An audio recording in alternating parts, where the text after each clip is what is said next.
தோல்வி என்பது எது தெரியுமா? தோத்து போறது இல்லைங்க தோல்வி. If you quit the field, it's defeat.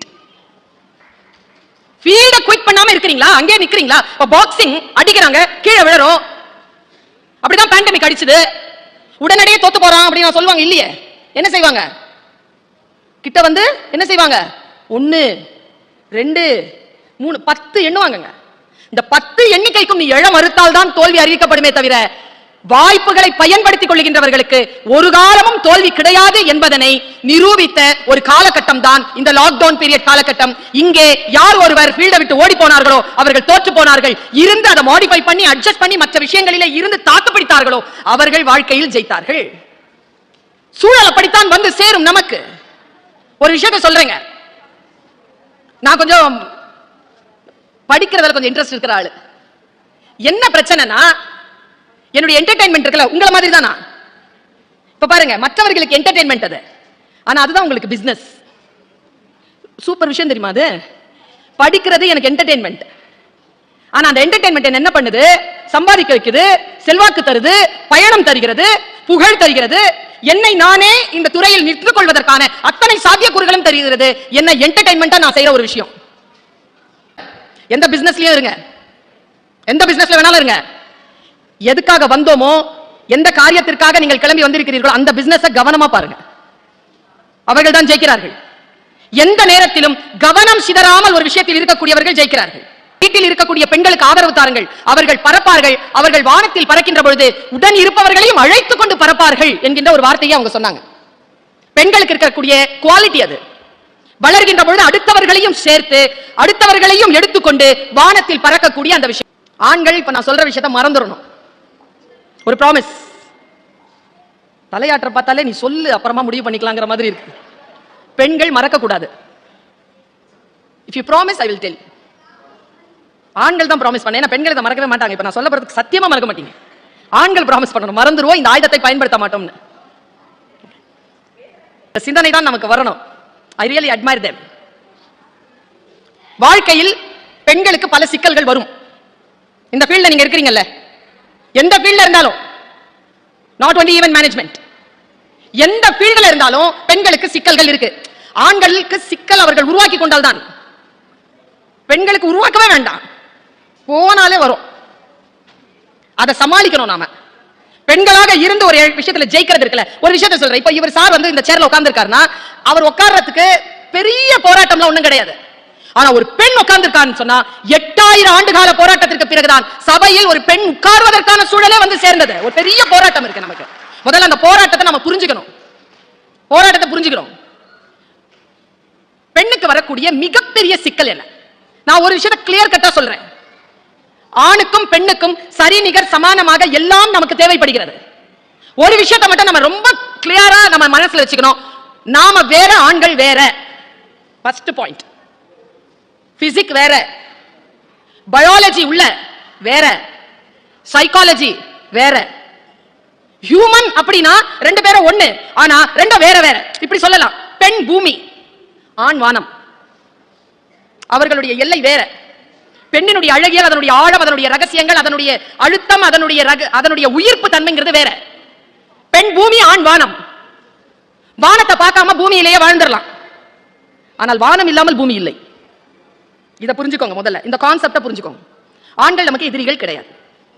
ஆண் சிந்தனை தான் நமக்கு எதிரி. இந்த சிந்தனையை ஆணும் சிந்திக்கிறான், பெண்ணும் சிந்திக்கிறாள்.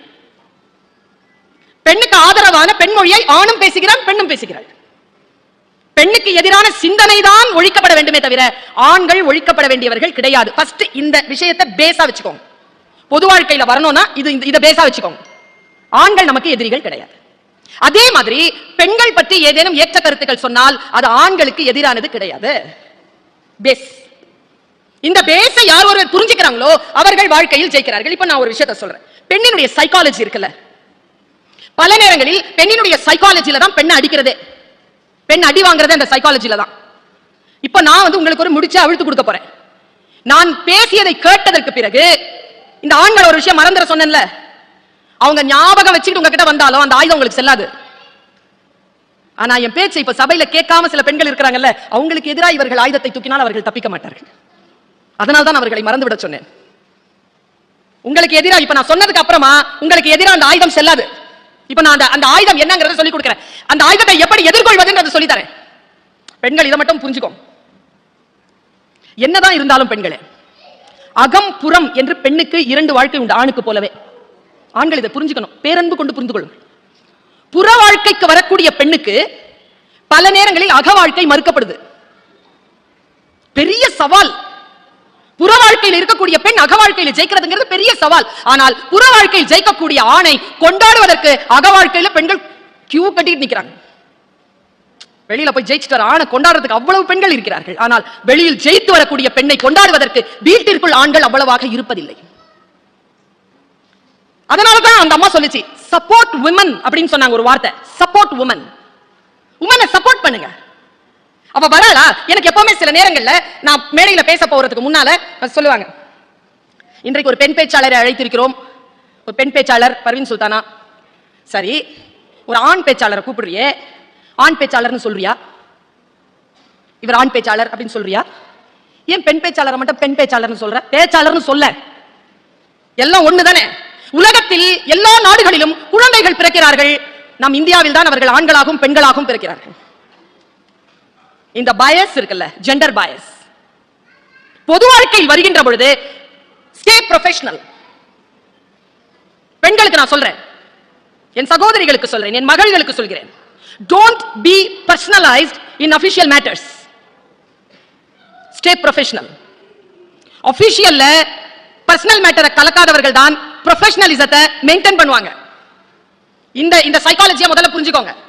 நான் இப்பொழுது ஆண்களை மறந்து விட சொன்ன, பெண்கள் நினைவு கொள்ள சொன்ன அந்த விஷயத்துக்கு வரேன். என்னுடைய அம்மா ஒரு நாள் உட்கார்ந்து ஏதோ டிவி சீரியல் பார்த்துட்டு இருக்காங்க. நான் ஏதோ ஸ்பீச் முடிச்சிட்டு வீட்டுக்கு ஒரு 8 மணிக்கு போறேங்க. அம்மா சொன்னாங்க, இங்க வா உட்காருனாங்க. உட்கார்ந்துட்டேன். அவங்க அந்த சீரியல் பார்க்கறாங்க. ஐ திங்க் பாலிமர் சேனல்ல வந்ததுன்னு நினைக்கிறேன். அந்த சீரியல் உங்களுக்கு தெரியும்ல, நிறைய மேக்கப் போட்டுட்டு ஒரு சீரியல். அவங்க நமக்கு வந்து சாமி அப்படினாலே ரொம்ப அழகிலாம் கிடையாதுல்ல. நமக்கு தெரிஞ்ச சாமி மேக்ஸிமம் கேஆர் விஜயா, அப்படிதானேங்க. அதுக்கப்புறம் கொஞ்சம் அந்த மாதிரி இந்த ரம்யா கிருஷ்ணன் அம்மா வந்து சேர்ந்தாங்க. ஆனா அதுக்கப்புறமா நம்ம நயன்தாராவையோ இந்த திரிஷா எல்லாம் நம்ம ஏத்துக்கவே இல்லை சாமியா. நம்ம சாமினால நம்ம வேற மாதிரி, நமக்கு வந்து வேற மாதிரியான மைண்ட் செட்.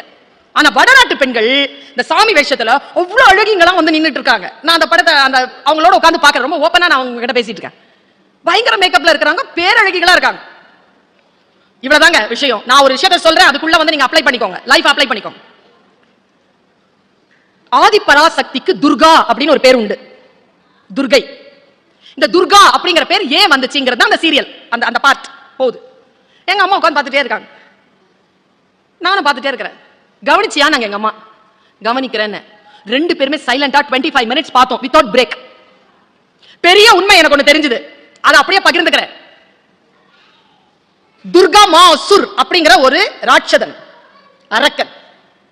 அவன் ஒரு காளி பக்தன். வந்து உட்காந்து தவம் செய்யறான். காளி வரா, இவ்வளவு அழகா இருக்கிற காளி அந்த சீரியல்ல. நம்ம காளி வேற, அவ அவ்வளவு பியூட்டிஃபுல்லா வரா. அப்படியே ஒரு கொடி மாதிரி அப்படி வந்து அப்படியே காத்துல வந்து அப்படி நிக்கிறா. துர்கா மாசுர் கண்ணை திறக்கிறான். காளி வந்துட்டியான்னு கேட்கிறான். வந்துட்டேன். என்ன வேணும் உனக்கு? எதை கேட்டாலும் தருவாயா? நீ என் பக்தன், உன்னால் நான் நிறைய பலன் அடைந்திருக்கிறேன். உன் தவம் என்னை பலம் செய்திருக்கிறது. நீ நன்றாக இருக்க வேண்டும். என்ன வரம் வேண்டும் கேள். அவன் சொன்னாங்க, ஆதி பராசக்தியை கொல்ல வேண்டும். ஆதி பராசக்தியை கொல்ல வேண்டும். அவ போயிட்டா, சீ போன்ட்டு போயிட்டா, சொல்ல முடியாது போயிட்டா. அப்படிலாம் ஒரு மேட்டரே கிடையாது. ஆதி பராசக்தி எல்லாம் நல்லா தெரிஞ்சுக்கோங்க. இங்க எத்தனையோ பேர் இருப்பீர்கள், ஆதி பராசக்திகள் இருக்கிறார்கள், அவர்களை எல்லாம் கொல்ல முடியாது. ஆதி பராசக்தியை கொல்ல முடியாது, சக்தியை அழிக்க முடியாது. இதான் கான்செப்ட். அவன் கையை வெட்டி போடுறான், காளி மறுபடியும் வர்றா, சொல்ல முடியாதுங்கிறான். இருக்கு உபாயம் இருக்கு, சொல்.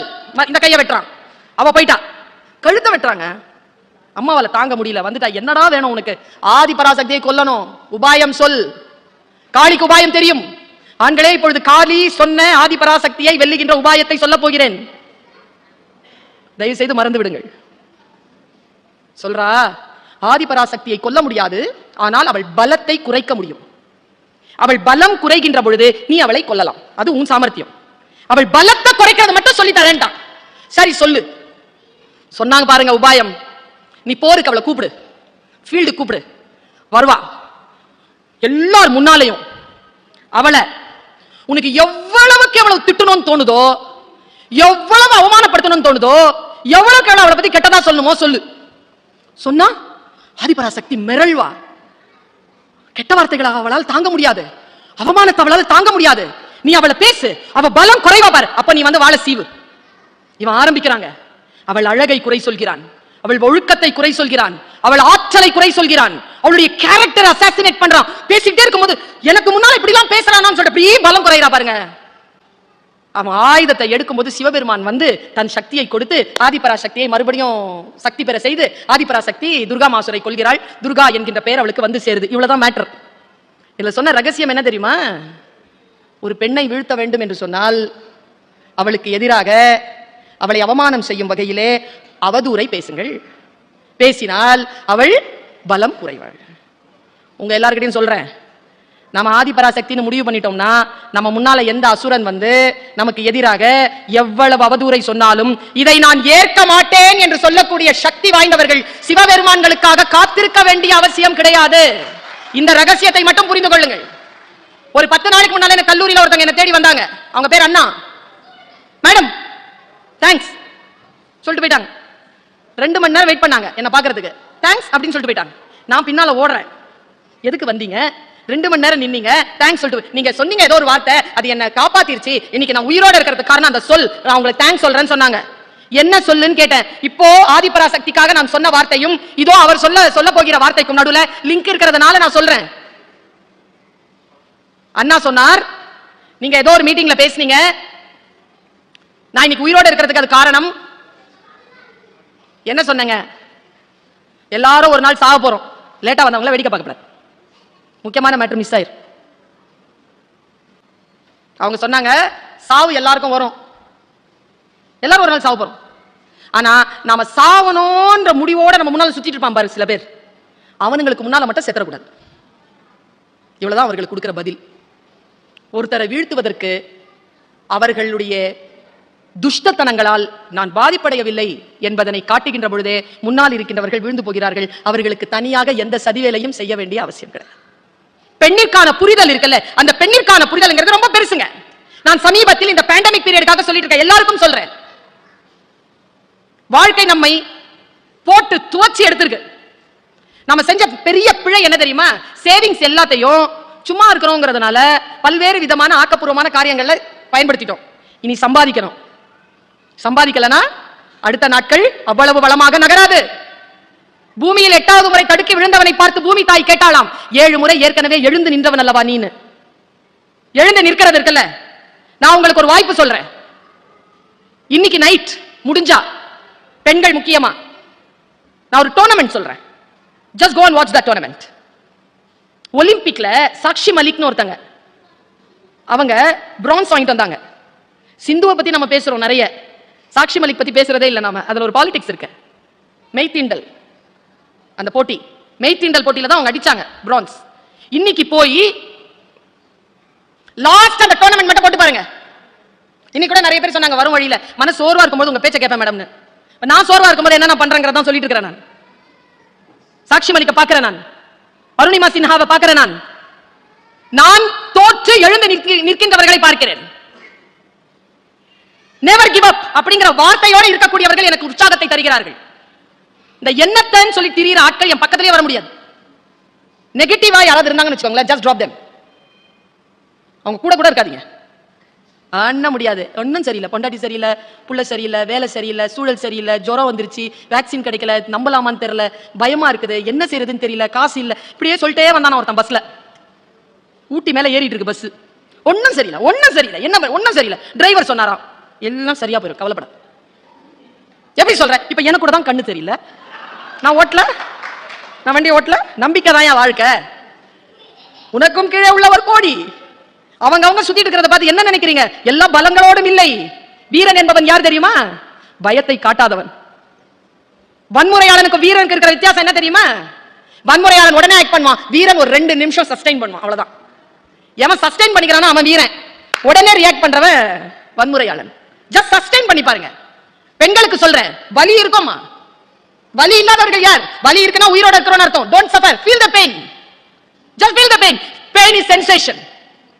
Just feel the pain. Little more bend is yoga. அப்படிதானே? பெயின் கொஞ்சம் கடந்து போகும். நோதலும் தனிதலும் அவற்றோர் என்ன, தீதும் நன்றும் பிறர் தர வாரா, சங்க இலக்கியம். வாழ்க்கையில் நாம் சில விஷயங்களை ஜெயிக்கணும் அப்படின்னு சொன்னா, நான் எப்பவுமே சொல்றேன், இந்த சாட்சி மலிக் இருக்குல்ல, இன்னைக்கு போய் பாருங்க, 20 செகண்ட் இருக்குங்க அந்த பொண்ணு கிட்ட. எனக்கு இந்த ஹாலினுடைய ஓனர் ஒரு விஷயம் சொன்னார். இந்த ஹால் வந்து அவர் சொல்லும்போது எனக்கு ரொம்ப பிடிச்சதுங்க. What a passionate fellow. ஒரு விஷயத்தை வச்சிட்டு இருக்கு, காலியா கிடக்குது, ஒருத்தங்க வர மாட்டேங்கிறாங்க. 1.5 ஏக்கரா வாங்கி பண்ண, அப்புறமா இன்னொரு 1 ஏக்கரா வாங்கி பண்ண, என்னென்னமோ கட்டி வச்சிருக்கிறேன், எதுக்குமே ஆள் வர மாட்டேங்குது. ஆனா அந்த உற்சாகத்தோட அந்த 70 வயது இளைஞன் இங்க நின்னுக்கிட்டு உங்ககிட்ட பேசின எனக்கு அது மோட்டிவேஷன். forget about his கல்யாண மண்டபம்லாம். just take that seed. அவர் சொன்ன விஷயம் என்ன தெரியுமா? ஒரு வருஷத்துக்கு 52 சனிக்கிழமை, ஒரு வருஷத்துக்கு 52 ஞாயிற்றுக்கிழமை, அது இல்லாம 552 நாட்கள் இருக்கு நடுவுல. அவர் எப்படி விரிச்சு சொன்னாருங்க அத? சில பேர் இருக்கிறாங்க தெரியுமா, பெரிய விஷயங்களும் சாதாரணமா சொல்லுவாங்க, சில பேர் சாதாரண விஷயங்களும் பெருசா சொல்லுவாங்க தெரியுமா. காலையில ஒரு வீடியோ கேட்டாங்க, நோய் இல்லாம நம்ம இருக்கிறோம் அப்படிங்கிறதுக்கு என்னங்க மெஷர்மெண்ட்? மெஷர்மெண்ட் என்னது? ஆல்டர்னேட்டிவ் மெடிசன்ல மெஷர்மெண்ட் என்ன தெரியுமா? நம்ம நோய் இல்லாம இருக்கிறோம்ன்றதுக்கான மெஷர்மெண்ட் என்ன தெரியுமா? நீ உற்சாகமாக இருக்கிறாயா, நீ நோய் இல்லாமல் இருக்கிறாய், அவ்வளவுதான். இனி காலையில எழுந்திருச்சு நான் வேலைக்கு போனோம், நீ புறப்பட்டியா, நோய் இல்லாம இருக்கிற. அந்த உற்சாகம் இருக்குல்ல, அந்த பேஷனேட் இருக்குல்ல, that is called health. nothing but. சாட்சி மலிக்க பாருங்க, ஒரு ரவுண்ட்ல அவ ஜெயிக்கிறா, ஒரு ரவுண்ட்ல அப்பனன் ஜெயிச்சிட்டா. தேர்ட் ரவுண்டுங்க, நீங்க போட்டு பாருங்க. எனக்கு உடம்பு சிலிர்க்குது சொல்லும் போதே 6 பாயிண்ட் அவ எடுத்துட்டாங்க. 6 பாயிண்ட், இன்னும் 20 செகண்ட்ஸ் இருக்கு. 20 செகண்ட் இருக்கு, அவ எடுத்துட்டா. அந்த 20 செகண்ட் தான் இப்போ நிரூபிக்க போகுது. 6 பாயிண்டோட முடியுதா, 0ல முடியறாளா? இவ 0. உடம்பு சிலிர்க்குதுங்க எனக்கு. அவ என்ன தெரியுமா பண்ணா? 20 செகண்ட அவ மூளைக்கு கொண்டு போறாங்க. 20 செகண்ட் மூளைக்கு கொண்டு போறா. 10 செகண்ட்ல ஜஸ்ட் க்ளோஸ் பண்ணி பாருங்க, க்ளோஸ் அப்ல பாருங்க. 10 செகண்ட் அவ ப்ரிப்பேர் ஆகுறாங்க, விடக்கூடாதுங்கிறதுல ப்ரிப்பேர் ஆகுறா. அடுத்த 10 செகண்ட் இருக்குல்ல, அந்த 10 செகண்ட்ல முதல் 8 செகண்ட்ல என்னதான் உடம்புல அவளுக்கு சாமி வந்துச்சோ, முன்னால இருக்கிற ஆளை தூக்கி தூக்கி தூக்கி தூக்கி போட்டா பாருங்க. 8 பாயிண்ட், 8 பாயிண்ட்ங்க. கடைசி 2 வினாடி இருக்குங்க, அந்த 2 வினாடியில அவ பாயிண்ட் எடுத்துக்காம பாத்துக்கிட்டாங்க, ஜெயிச்சிட்டா. The lastல நான் உனக்கு சொல்றேன், there is a hope. Even in last breath there is a hope. வீட்டுக்கு போய் ஒரு விஷயத்தை பண்ணி பாருங்க. ஒரு டம்ளர்ல ஒரு தண்ணி, குடிக்கிற தண்ணி போட்டுட்டு வழியக்கூடாது. வழிச்சுன்னா செத்துட்டீங்கன்னு அர்த்தம். நான் ஒரு ட்ரைனிங் ப்ரோக்ராம் போயிருந்தேன். ஒரு சொட்டு வழிஞ்சிருந்தாலும் செத்துட்டவன்னு அர்த்தம். போட்டுறணும். போட்டுட்டு உங்க வீட்டுக்காரரையோ இல்ல வீட்டுக்கார அம்மாவையோ குழந்தையோ யாரையோ கூப்பிட்டு அதுல இன்னொரு சொட்டு போட முடியுமான்னு பாருங்களேன். நீங்க எங்க நின்னுட்டீங்களோ அங்க 2-3 சொட்டு போடலாம். அதுக்கப்புறம் மோதிரத்தை கட்டி போட்டாருங்க அவரு. 3 மோதிரம் போச்சு உள்ள. பின் இருக்குல்ல குண்டூசி, அது ஒரு 10 குண்டூசி போட்டார், போச்சு. தண்ணி வழியல. காயின்ஸ் இருக்குல்ல, காயின் போட்டாருங்க, வழியல தண்ணி. என்ன காட்டுது? நீங்க எங்க விட்டுட்டீங்களோ அதிலிருந்து இதுவரைக்கும் ஓடி வந்த ஓட்டத்தை ஓடலாம். வாழ்க்கை அவ்வளவு சூழலை உங்களுக்கு தருகிறது. Never give up.